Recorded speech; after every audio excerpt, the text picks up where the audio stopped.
Group 2 రాస్తున్నటువంటి విద్యార్థి మిత్రులారా, ఇప్పుడు జనరల్ సంబంధించినటువంటి కెమిస్ట్రీలో 3rd యూనిట్ చూడబోతున్నాం. ఆ 3rd యూనిట్ పేరు ఏంటంటే లోహాలు అలోహాలు, మెటల్స్ అండ్ నాన్ మెటల్స్. ఇక్కడ ఈ యూనిట్ చదివేటప్పుడు ప్రధానంగా గుర్తుపెట్టుకోవాల్సినటువంటి అంశం ఏంటంటే లోహాల యొక్క లక్షణాలను మనము అర్థం చేసుకోగలిగితే అలోహాల లక్షణాలు వచ్చినట్టే. కాబట్టి తెలివి కలిగినటువంటి ప్రజ్ఞ కలిగినటువంటి వ్యక్తి చేస్తున్నటువంటి అంశం ఏంటంటే ఏదో ఒక అంశాన్ని మాత్రమే గుర్తుపెట్టుకొని రెండో అంశాన్ని దాని వ్యతిరేకమైనటువంటి ధర్మం ద్వారా గుర్తుంచుకున్నట్లయితే మనకు సులభతరం అవుతుంది. కాబట్టి ఫస్ట్ లోహాల యొక్క లక్షణాలను గమనిస్తే దానికి వ్యతిరేకమైనటువంటి లక్షణాలను ఆటోమేటిక్గా మనకు తెలియడానికి అవకాశం ఉన్నది. అయితే ముందస్తుగా లోహాలను కనుక మనం తీసుకొని చూసినట్లయితే సుమారుగా ఆవర్తన పట్టిక లోపల 105 మూలకాల వరకు ఘనస్థితిలో ఉంటే అప్రాక్సిమేట్లీ ఒక 94 వరకు మెటల్స్ ఉన్నవి, 11 వరకు నాన్ మెటల్స్ ఉన్నవి, 7 వరకు ఆర్తలోహాలు లేదా మెటలాయిడ్స్ ఉన్నవి, జడవాయువులు 6 ఉన్నవి. ద్రవస్థితి లోపల ఉండబడినటువంటి మూలకాల సంఖ్య సాధారణమైనటువంటి ఉష్ణోగ్రత వద్ద 2 ఉన్నవి. అయితే ఇక్కడ మొట్టమొదటిగా లోహాలు అలోహాల గురించి మనం ఆలోచించేటప్పుడు లోహము అంటే ఏంటి, అలోహము అంటే ఏంటి, మీరు పదార్థము అనే చాప్టర్ లోపల స్పష్టంగా మీరు తెలుసుకున్నారు. లోహము అంటే ఏ మూలక పరమాణువు అయితే లేదా ఏ మూలకము అయితే సులభంగా ఎలక్ట్రాన్లను కోల్పోతూ ఉంటుందో అటువంటి దాన్ని లోహము అంటారు ఆధునికమైనటువంటి నిర్వచనం ప్రకారం. కానీ సాధారణంగా మనం నమ్మేది ఏంటంటే గట్టిగా ఉన్నటువంటి అన్నీ కూడా లోహాలని, మెత్తనివన్నీ అలోహాలని భావిస్తాం. కానీ అలోహాలలో అతి గట్టిదైనటువంటి డైమండ్ను కనుక తీసుకొని చూసినట్లయితే చాలా గట్టిగా ఉంటుంది, కానీ అది అలోహం. కాబట్టి ఆ నిర్వచనం ద్వారా మనం ఖచ్చితంగా మనం తెలియచేయలేము. అందువల్ల ఎలక్ట్రాన్లను సులభంగా కోల్పోయే మూలకాన్ని లోహము అంటే, ఎలక్ట్రాన్లను సులభంగా గ్రహించే మూలకాన్ని అలోహము అంటారు. కాబట్టి మొదటి దాన్ని కనుక తెలిస్తే రెండవ దాన్ని ఆటోమేటిక్గా మనం తెలుసుకోవడానికి అవకాశం ఉంటుంది. ఇక్కడ మీరు ఆవర్తన పట్టికను గమనించండి. ఆవర్తన పట్టిక లోపల ఎక్కువ శాతము లోహాలతోనే నిండి ఉన్నది. మనము లోహాలు లేకుంటే మనం బతకలేనటువంటి పరిస్థితులు ఉన్నాయి. మన శరీరంలో మీరు బయటి ప్రపంచంలో ఎక్కడ చూసినా కూడా ఈ పదార్థం అంతా కూడా అనేక లోహ అలోహ అర్ధలోహాల యొక్క మిళితంగా ఉన్నది. అందుకోసమే వాటి గురించి మనము ఎంతైనా తెలుసుకోవాల్సినటువంటి అవసరం ఉన్నది. ఇక లోహాల గురించి ప్రధానమైనటువంటి లక్షణాలు కనుక చూస్తే నిర్వచనాలు కాకుండా లోహాలను తాంతవత అనే ధర్మం ఉంటుంది. లోహాలు గమనించండి, తాంతవత అనే ధర్మము. తాంతవత దీన్ని గుర్తుపెట్టుకోవటం సులభము. తీగలుగా సాగదీయగలిగే ధర్మాన్ని తాంతవత అనే ధర్మము అంటారు. తీగలుగా, సన్నటి తీగలుగా. ఉదాహరణ బంగారం తీసుకోండి, ప్లాటినం తీసుకోండి.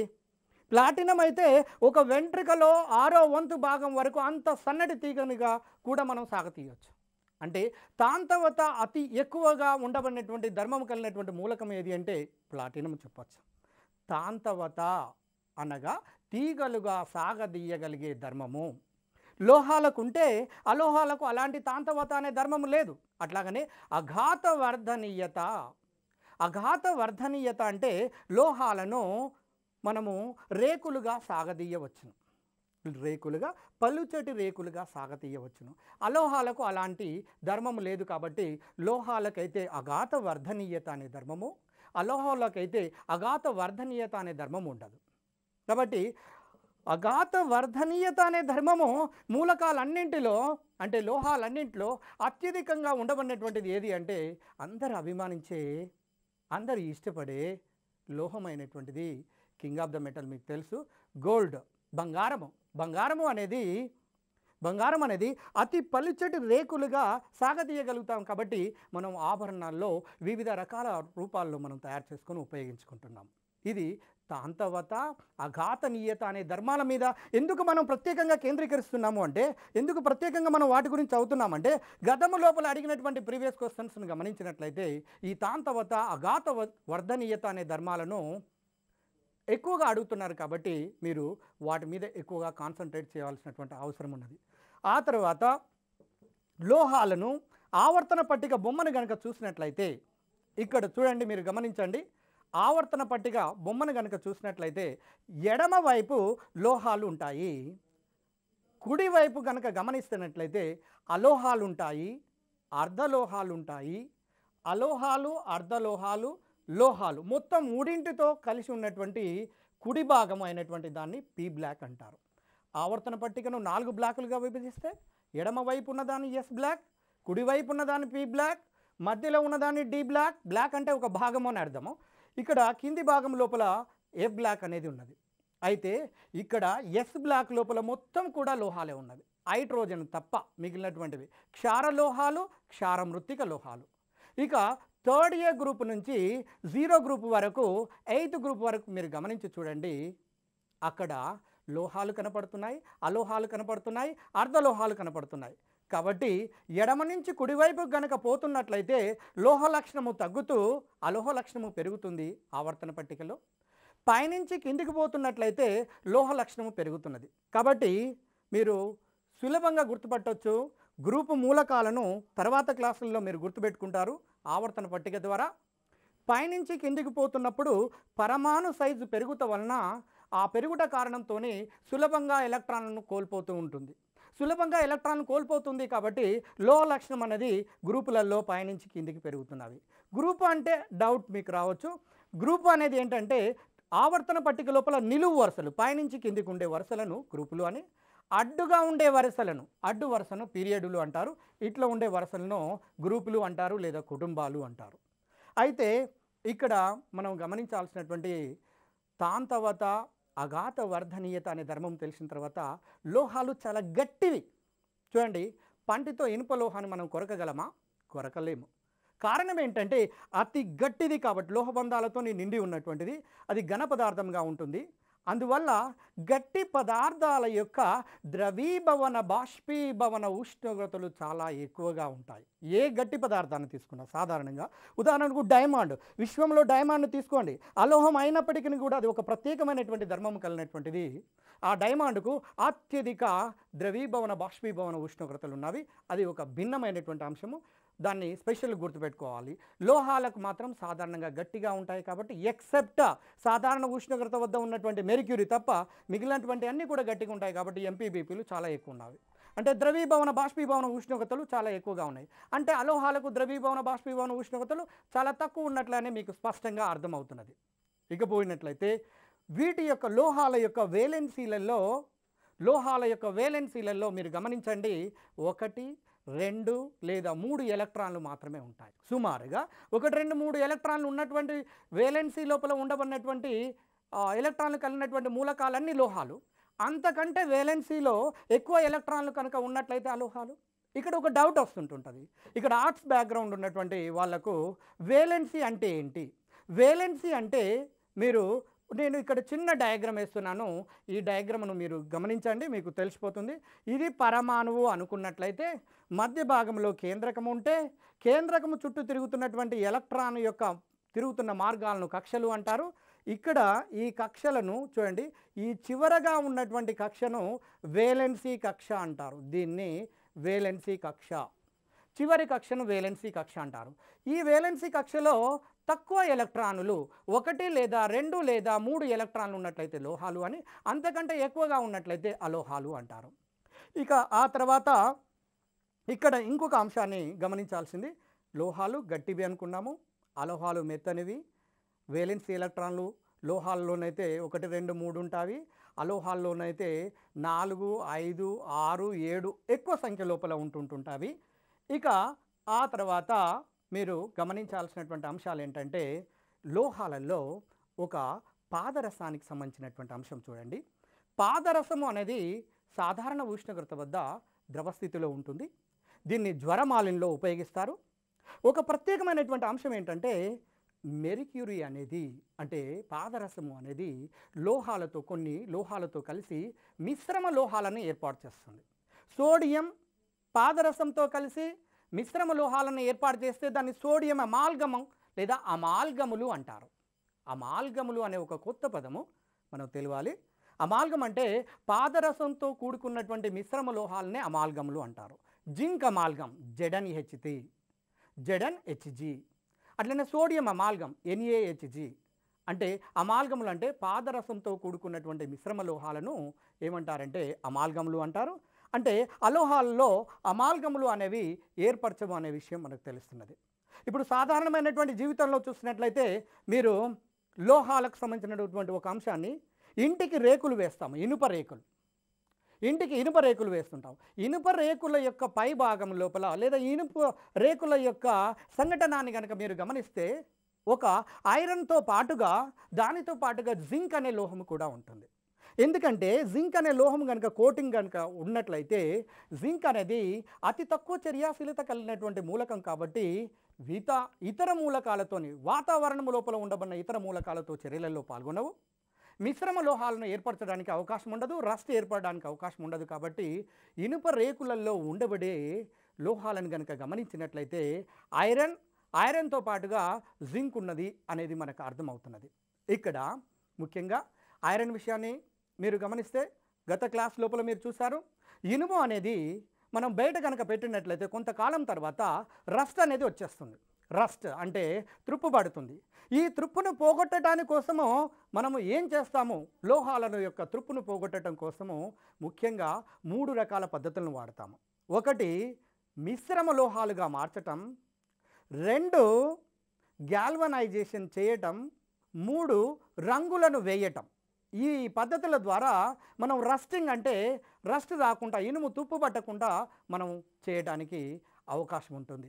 ఉదాహరణకు ఏదైనా ఒక మూలకాన్ని లోహాన్ని కనుక తీసుకున్నట్లయితే అది రస్ట్ రాకుండా దానిపైన కలర్ కనుక ఉన్నట్లయితే వాతావరణం లోపల ఉండబడినటువంటి ఆక్సిజన్ లాంటి మూలకంతో చర్యనందకుండా ఆక్సైడ్లుగా మారకుండా ఉంటుంది. కాబట్టి ఎక్కువ కాలం మన్నికంగా ఉండటానికి అవకాశం ఉంటుంది. ఇంకొక పదం ఏంటంటే గాల్వనైజేషన్.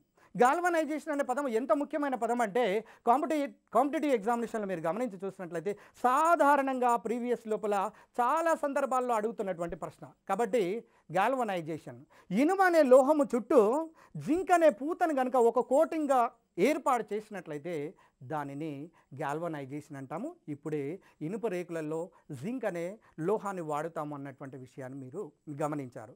కాబట్టి గాల్వనైజేషన్ అనేది బాగా గుర్తుపెట్టుకోండి. ఇనుము పైన ఒక జింక్ పూత అనే దాన్ని పూయటము అనేది. నెక్స్ట్ మిశ్రమ లోహాలు. మిశ్రమ లోహాలుగా కనుక మార్చినట్లయితే ఒక లోహము ఇంకొక లోహంతో కలిసినట్లయితే అప్పుడు సజాతీయమైనటువంటి ఒక మిశ్రమం ఏర్పడుతుంది. ఆ సజాతీయమైనటువంటి మిశ్రమము ఎట్టి పరిస్థితి లోపల సాధారణంగా రస్ట్ అనేది ఏర్పాటు చేయదు. కాబట్టి ఈ 3 పద్ధతుల ద్వారా మనము రస్ట్ రాకుండా చూస్తాము. మీరు ఆవర్తన పట్టికను గమనించండి. ఆవర్తన పట్టికలో ఇక్కడ ఈ బోర్డు పైన ఉండబడినటువంటి ఆవర్తన పట్టిక చూడండి. ఎడమవైపు లోహాలే ఉన్నాయి, ఫస్ట్ ఏ సెకండ్ ఏ. కుడివైపున కొంతవరకు లోహాలు ఉన్నవి. నెక్స్ట్ మధ్య భాగం లోపల ఉండబడినటువంటి పరివర్తన లోహాలు. పరివర్తన లోహాలు అంటే డి బ్లాక్ మూలకాలు. అంటే ఒంటరి ఎలక్ట్రానులు కలిగి ఉన్న డి బ్లాక్ మూలకాలను పరివర్తన లోహాలు అంటారు. ఎ బ్లాక్ లోపల ఉండబడినటువంటి మూలకాలు ఏంటంటే లాంతనైడులు మరియు ఆక్టినైడులు. ఇందులో ఒక 14 లోహాలు, ఇందులో ఒక 14 లోహాలు, మొత్తం సుమారుగా 28 లోహాల వరకు ఉన్నవి. ఈ 28 లోహాల వరకు మొత్తం కూడా లోహ లక్షణాలనే కలిగి ఉన్నవి. అందులో ఇక్కడ ప్రధానమైనటువంటి ఒక పాయింట్ మీరు గుర్తుపెట్టుకోండి. లాంతనైడులకు మరొక పేరు ఏంటంటే విరల మృత్తిక మూలకాలు అని. 2వ శ్రేణి లోపల యాక్టినైడ్స్ లోపల ఉండబడినటువంటి వాటిని ఏమంటారు అంటే ఇక్కడ మ్యాన్ మేడ్ మెటల్స్, అంటే న్యూక్లియర్ ట్రాన్స్మ్యుటేషన్ రియాక్షన్స్ ద్వారా తయారు చేయబడినటువంటివి. ఎక్కువ శాతం లోపల మానవునితోని తయారు చేయబడ్డాయి కాబట్టి వీటిని మ్యాన్ మేడ్ మెటల్స్ అంటారు. రేపు కాంపిటేటివ్ ఎగ్జామినేషన్లో అడగవచ్చు ఈ క్రింది వాటిలో మ్యాన్ మేడ్ మెటల్స్ ఏవి అని, అంటే మానవునితోని తయారు చేయబడ్డటువంటి లోహాలు ఏవి అని. అదేవిధంగా ఇంకా లోహాల గురించి మనం గమనిస్తే మన శరీరం లోపల కాల్షియం అనే లోహం యొక్క పాత్రను కనుక చూసినట్లయితే ఎముకల యొక్క నిర్మాణంలో, దంతాల యొక్క నిర్మాణం లోపల ఎముకలు దంతాల యొక్క నిర్మాణంలో కాల్షియం యొక్క పాత్ర ఉంది. దాంతోపాటుగా ఫాస్ఫరస్ కూడా ఉంటుంది.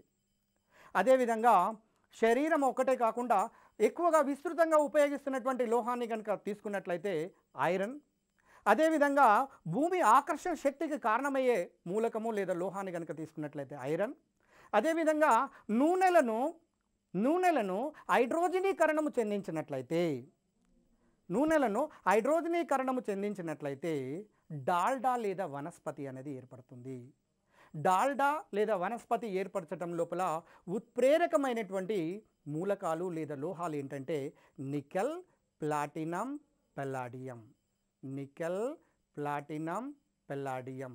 అదేవిధంగా ఆవర్తన పట్టికలో అతి తేలికైనటువంటి మూలకాన్ని కనుక తీసుకున్నట్లయితే లీథియం అనే మూలకము ఎస్ బ్లాక్ లోపల ఉంటుంది. ఇక్కడ ఫస్ట్ ఏ గ్రూప్ లోపల మొదటి మూలకంగా ఉంటుంది. ఇక అత్యధిక ధన విద్యుదాత్మకత లేదా అత్యధిక లోహ లక్షణము కలిగి ఉన్నటువంటి మూలకాన్ని కనుక తీసుకున్నట్లయితే పైనుంచి కిందికి వస్తున్నట్లయితే మీరు చూడండి, పరమాణు సైజు అత్యధికంగా ఉండబడినటువంటి మూలకం ఏంటంటే సీజియం. లోహాలకు సంబంధించినటువంటి ధర్మాలలోనే లోహాలకు సోనోరస్ ప్రాపర్టీ లేదా ధర్మం అనేది ఉంటుంది. సోనోరస్ అంటే ఏంటి అనేది మీకు సందేహం కలగవచ్చు.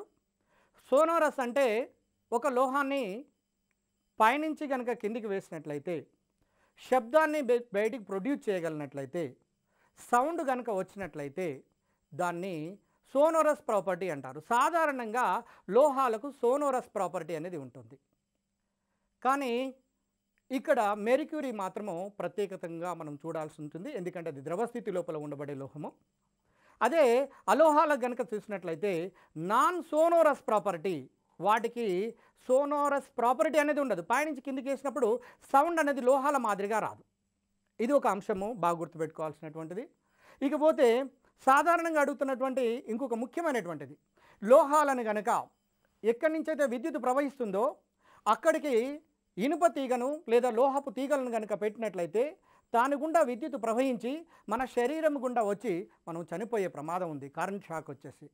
కారణం ఏంటంటే మనం తీసుకున్నటువంటి లోహం అనేది స్వేచ్ఛాయుత ఎలక్ట్రాన్లను కలిగి ఉండటం వలన, స్వేచ్ఛాయుత ఎలక్ట్రాన్లు కలిగి ఉన్నటువంటి ఏ మూలకమైనా, ముఖ్యంగా లోహాలు స్వేచ్ఛాయుత ఎలక్ట్రాన్లను కలిగి ఉంటాయి కాబట్టి తమ గుండా విద్యుత్తును ప్రవహింపచేస్తుంటుంటాయి.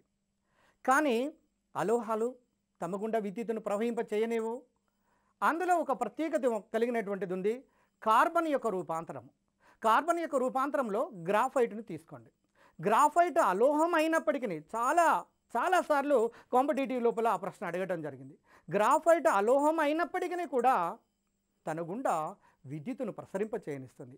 దానికి కారణం ఏంటంటే దానికి ప్రత్యేకమైనటువంటి నిర్మాణము, దాంట్లో స్వేచ్ఛాయుతమైనటువంటి ఎలక్ట్రాన్లు లేదా స్వేచ్ఛాయుతమైనటువంటి పై బాండింగ్ ఎలక్ట్రాన్లు ఉండటం వల్ల తన గుండా విద్యుత్ ప్రసరణ చేస్తున్నది. కాబట్టి ఈ గ్రాఫైట్ అనే అంశము తప్పకుండా గుర్తుపెట్టుకోవాల్సినటువంటి అవసరం ఉన్నది.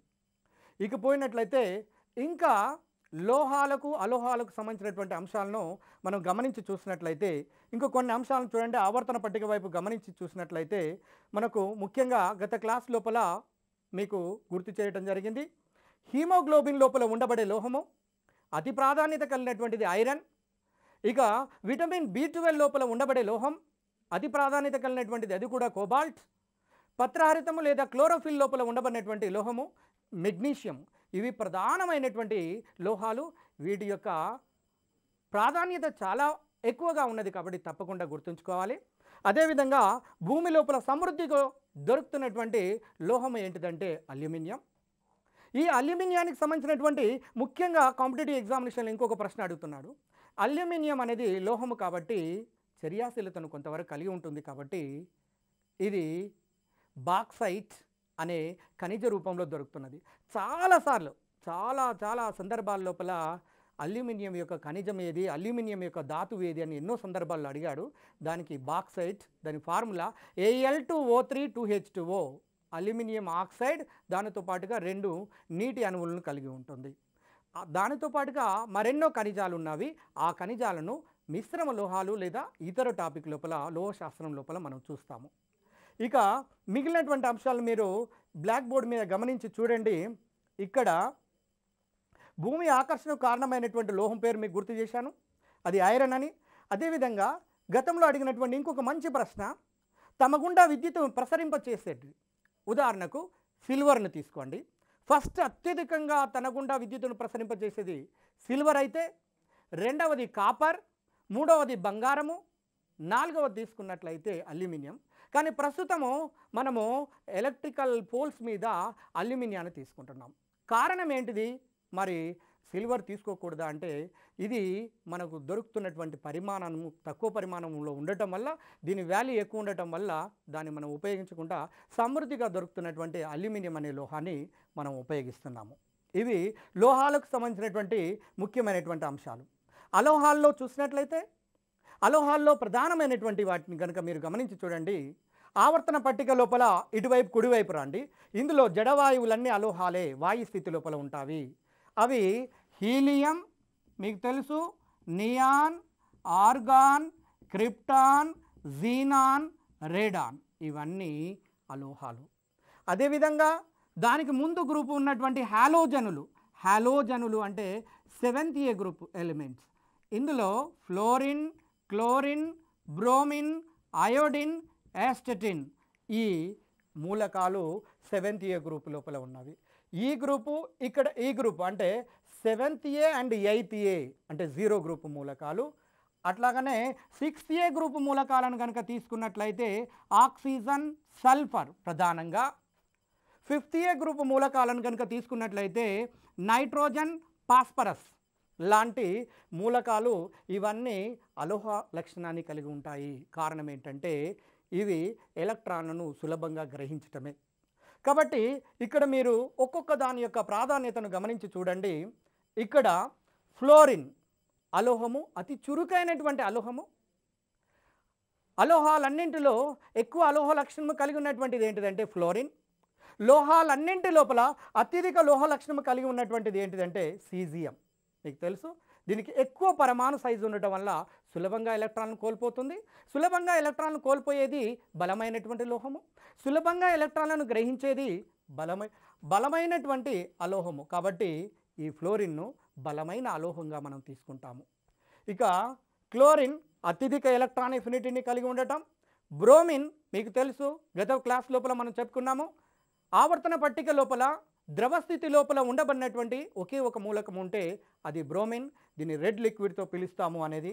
తర్వాత అయోడిన్ను కనుక తీసుకున్నట్లయితే అయోడిన్ ఉత్పతనము చెందే మూలకాల్లో భౌతిక రసాయనిక చర్యలలో మనం గమనించాము. అయోడిన్కు ఉత్పతనము చెందే లక్షణం ఉన్నది. సాధారణంగా అడుగుతున్నటువంటి ప్రశ్నలు కాబట్టి వాటి పైన మాత్రమే మనం కేంద్రీకరిస్తున్నాము. ఇక నెక్స్ట్ ఆక్సిజన్, సల్ఫర్. ఆక్సిజన్, సల్ఫర్లలో ఆక్సిజన్ యొక్క రూపాంతరమైనటువంటిది ఓజోన్, దాని ఫార్ములా O3. ఇది భూమి చుట్టూ ఒక పొర మాదిరిగా ఒక రక్షక కవచంగా ఉంటుంది. దానికి సంబంధించిన విషయాలు ఆ తర్వాత నెక్స్ట్ క్లాస్లో మనము చర్చిస్తాము. సల్ఫర్ యొక్క అంశాన్ని కనుక తీసుకున్నట్లయితే గతంలో అడిగినటువంటి ప్రశ్న వల్కనైజేషన్ ఎన్నోసార్లు అడిగాడు.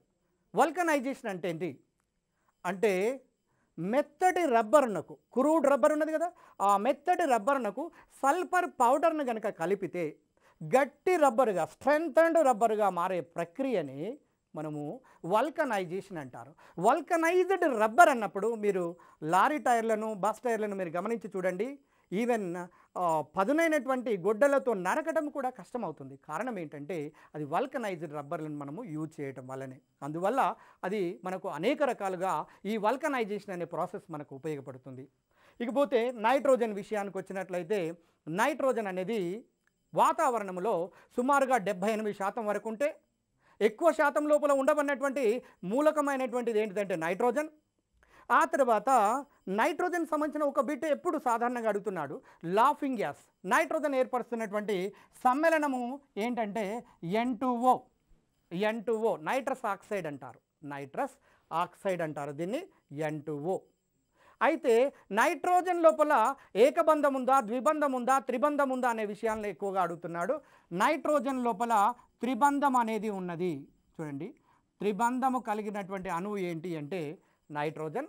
త్రిబంధము ఉండటం వల్ల ఇది జడత్వ స్వభావాన్ని కలిగి ఉంటుంది. స్వభావాన్ని కలిగి ఉంటుంది. నైట్రోజన్ CO+N2 అనేది ఈ మిశ్రమం అనేది CO+N2 అనేది ఈ మిశ్రమం దేనిగా ఉపయోగపడుతుంది అంటే ప్రొడ్యూసర్ గ్యాస్ తయారీ లోపల ఉపయోగపడుతుంది. ప్రొడ్యూసర్ గ్యాస్ చాలా సందర్భాల లోపల ప్రీవియస్ కాంపిటేటివ్ ఎగ్జామినేషన్ లోపల అడిగినటువంటి ప్రశ్ననే. అదేవిధంగా ఫాస్ఫరస్ తీసుకుంటే మీకు తెలుసు ఎముకల నిర్మాణంలో ఉపయోగపడుతుందని. ఫాస్ఫరస్ యొక్క రూపాంతరాల్లో తెల్ల ఫాస్ఫరస్, నెక్స్ట్ ఎర్ర పాస్పరస్ ఉంటే, ఎర్ర పాస్పరస్ అయితేనేమో అగ్గిపెట్టెల యొక్క సైడ్ భాగం లోపల ఎర్రటి భాగం ఉంటుంది. మీరు ఆ అగ్గి పుల్లను కనుక గీరటానికి ఉపయోగిస్తున్నటువంటి భాగం లోపల ఎర్ర పాస్పరస్ ఉపయోగపడుతుంది. అంటే అగ్గిపెట్టెల పరిశ్రమ లోపల ఎర్ర పాస్పరస్ ఉపయోగపడుతుంది అనేది మనకు అంశం తెలుస్తుంది. ఇకపోతే తెల్ల పాస్పరస్ అతి చురుకైనటువంటి మూలకము కాబట్టి దీనిని నీటిలో నిల్వ ఉంచుతారు. నీటిలో నిల్వ ఉంచుతారు. కిరోసిన్లో నిల్వ ఉంచే మూలకం ఏంటిదంటే సోడియం లేదా పొటాషియం.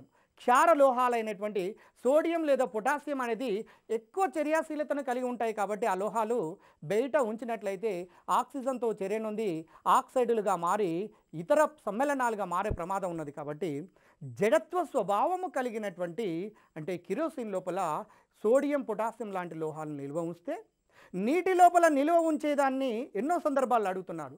తెల్ల పాస్పరస్కు అత్యధిక చర్యాశీలత ఉంటుంది. అందువల్ల పాస్పరస్ను కనుక బయటికి తీసుకొచ్చినట్లయితే గాలి లోపల ఉండబడినటువంటి ఆక్సిజన్తో కలిసి బగ్గున మండుతుంది.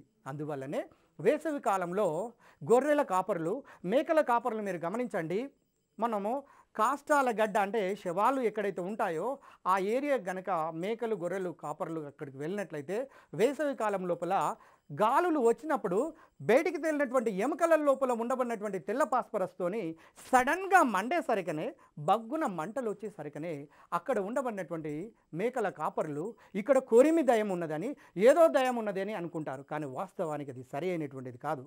It is nothing but chemical reaction. ఇది ఒక రసాయనిక చర్య.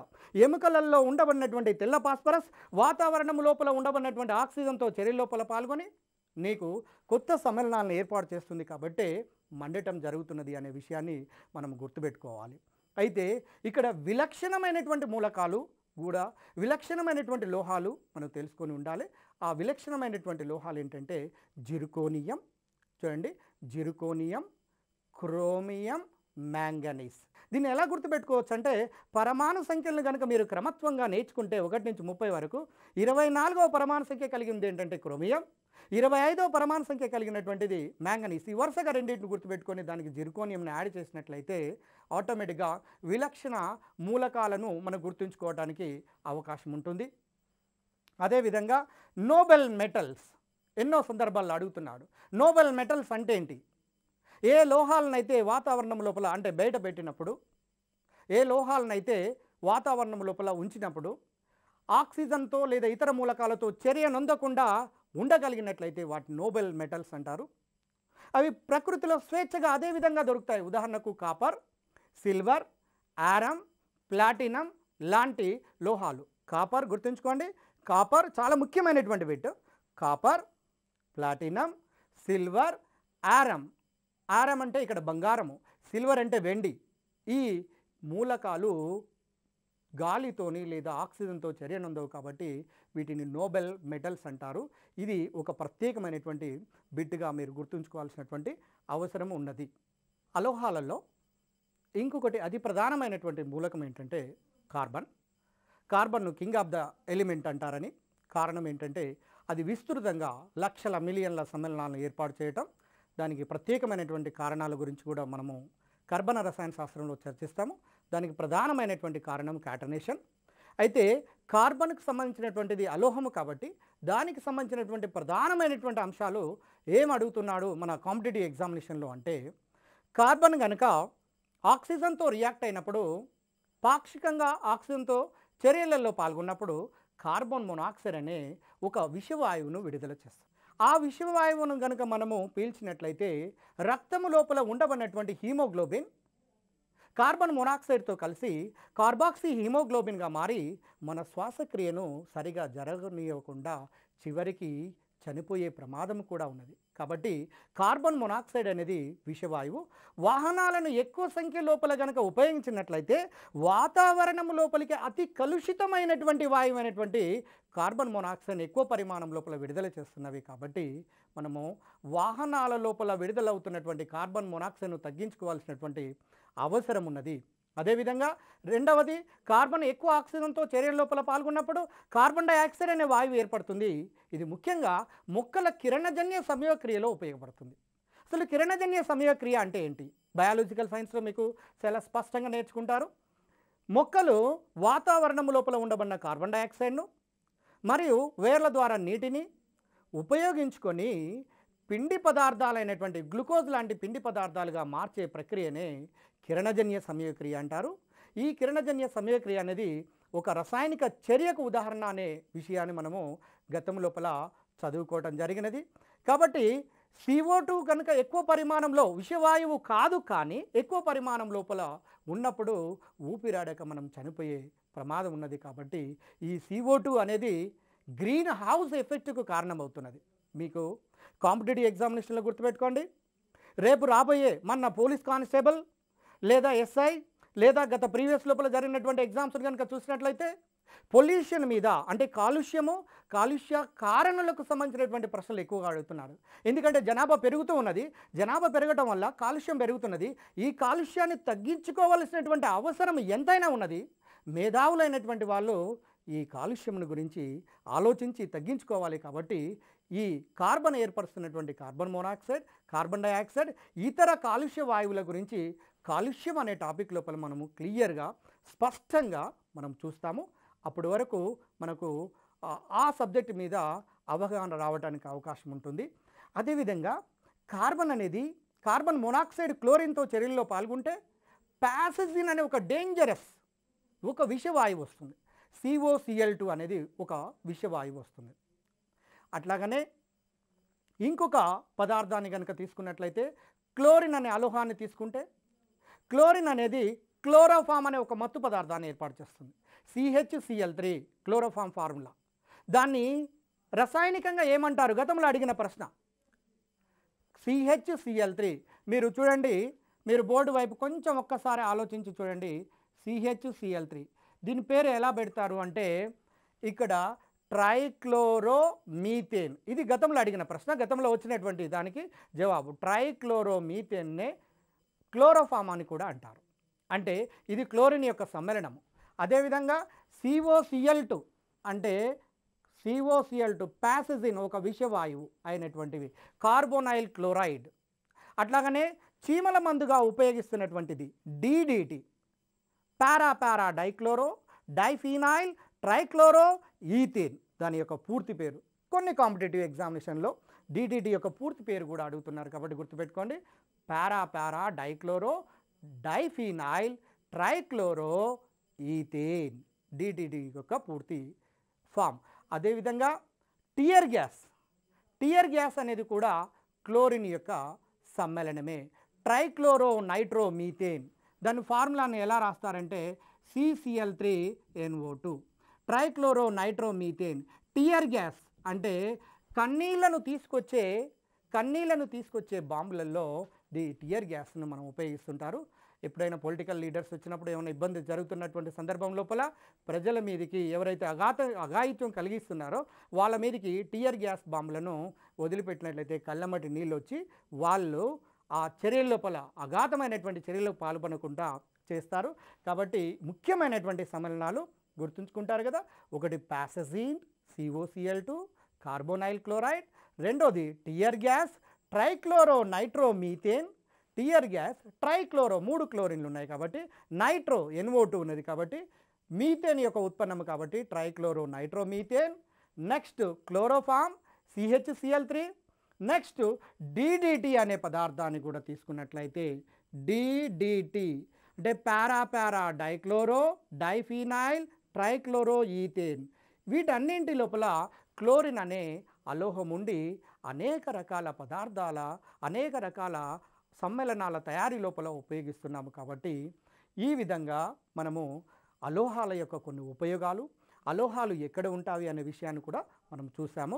అయితే ఇక్కడ మీరు లోహాలేమో ఎడమవైపు ఉంటే అలోహాలు కుడివైపున ఉన్నవి, లోహాలు అనేవి ఆవర్తన పట్టిక యొక్క మధ్య భాగంలో ఉన్నవి, లోహాలు అనేది ఆవర్తన పట్టిక యొక్క కింది భాగంలో ఉన్నవి. అంటే దీన్ని బట్టి మీకు అర్థమవుతున్నది, ఆవర్తన పట్టిక అంటే మూలకాలన్నీ వరుస క్రమంలో పరమాణువుల యొక్క ధర్మాలను అంటే వాటి యొక్క ధర్మాలను ఆధారంగా చేసుకున్నటువంటి పట్టిక. కాబట్టి ఈ పట్టికలో ఎక్కువ శాతం లోహాలు ఉన్నవి అనే విషయం మీకు స్పష్టంగా అర్థమవుతున్నది.